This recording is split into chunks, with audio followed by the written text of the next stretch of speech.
Shalom Bapak Ibu sekalian, mari kita berdoa sebelum membaca merenungkan firman Tuhan. Kembali kami datang kepadamu ya Tuhan, tolonglah hati kami, pikiran kami dimampukan mengerti dan melakukan firman-Mu di dalam kehidupan hari lepas hari. Dalam nama Yesus kami berdoa, amin.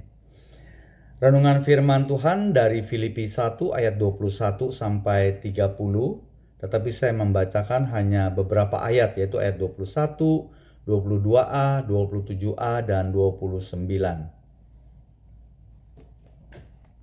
Dari ayat 21, karena bagiku hidup adalah Kristus dan mati adalah keuntungan.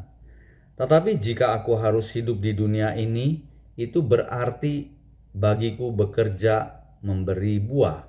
Ayat 27a, hanya hendaklah hidupmu berpadanan dengan Injil Kristus. Ayat 29, kepada kamu dikaruniakan bukan saja untuk percaya kepada Kristus, melainkan juga untuk menderita untuk Dia. Saya memberikan tema, semasih hidup, layanilah Kristus. Saudara-saudara, Rasul Paulus mengatakan bahwa bagi Rasul Paulus, baginya hidup itu adalah Kristus. Hidup di sini bukan sekedar bernapas, masih bernapas, tetapi lebih kepada bagaimana cara kita hidup, bagaimana gaya kita hidup, arah dan tujuan hidup kita, saudara-saudara. Jadi kehidupan yang dijalani secara aktif. Ya betul, orang dunia juga aktif ya, bekerja, bertanggung jawab untuk keluarga. Tetapi di sini diarahkan kepada Kristus. Tentu juga tanggung jawab kepada keluarga dan jemaat. Hidup adalah Kristus dan mati adalah keuntungan. Mati di sini bukan sekedar proses sekarat ya, jemaat sekalian, tetapi menunjuk pada peristiwa kematian itu sendiri yang sekali terjadi. Jadi kalau hidup itu bersifat proses yang berlangsung. Tapi kalau mati di dalam bahasa Yunaninya itu auris, artinya satu kali kejadian. Jadi mati itu sekali saja, mati fisik ya. Jadi hidup itu proses yang panjang, mati satu momen peralihan.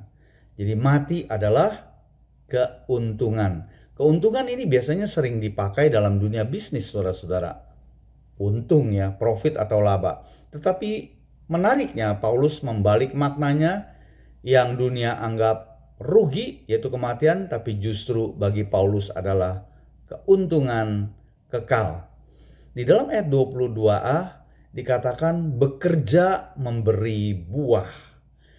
Jadi yang dimaksud bekerja memberi buah yaitu pelayanan yang menghasilkan jiwa-jiwa atau petobat baru atau pertumbuhan iman jemaat.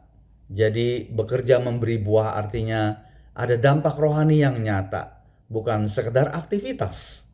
Nah, sampai di sini termasuk saya pun sebagai hamba Tuhan, bahkan sudah emeritus, masih terus in proses, saudara-saudara. Boleh berkunjung, boleh melayani, tetapi adakah itu berdampak kepada jiwa-jiwa dan mengundang orang percaya datang kepada Kristus?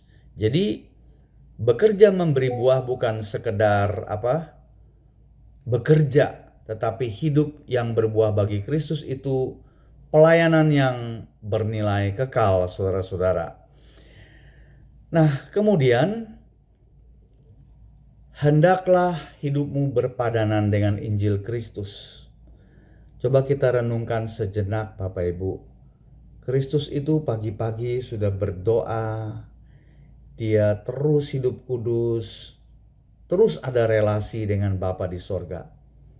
Biarlah kita berpadanan dengan itu. Jangan-jangan termasuk saya juga hidupnya tidak demikian, jauh dari apa yang Kristus lakukan. Biarlah kita kembali mengingat, Tuhan tolong supaya hidup saya berpadanan dengan Injil-Mu. Kemudian yang terakhir, kepada kita orang percaya bukan dikaruniakan untuk percaya saja, tetapi juga menderita untuk Kristus.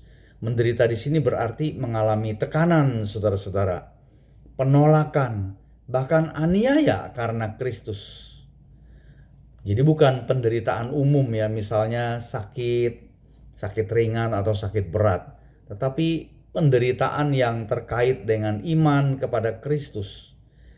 Saya kira kita orang percaya di Indonesia masih harus bersyukur karena kita belum sampai dianiaya karena Kristus. Nah, Bapak Ibu sekalian, Rasul Paulus menyebut bahwa menderita itu dikaruniakan. Artinya ada nilai rohani, bukan sekedar nasib buruk. Biarlah renungan firman Tuhan pada hari ini membuat kita sadar untuk kita hidup berbuah bagi Kristus. Mari kita berdoa. Terima kasih untuk firman-Mu Tuhan, hamba-Mu berdoa untuk jemaat-Mu. Biarlah mereka yang di dalam kekurangan, baik ekonomi, kesehatan, Tuhan yang menolong, Tuhan yang menyembuhkan, Tuhan yang mencukupi. Kalau ada yang sakit, Tuhan yang melawat, Tuhan yang menyembuhkan. Bapak, terima kasih untuk firman-Mu hari ini. Dalam nama Yesus, kami berdoa mengucap syukur. Haleluya. Amin. Tuhan memberkati.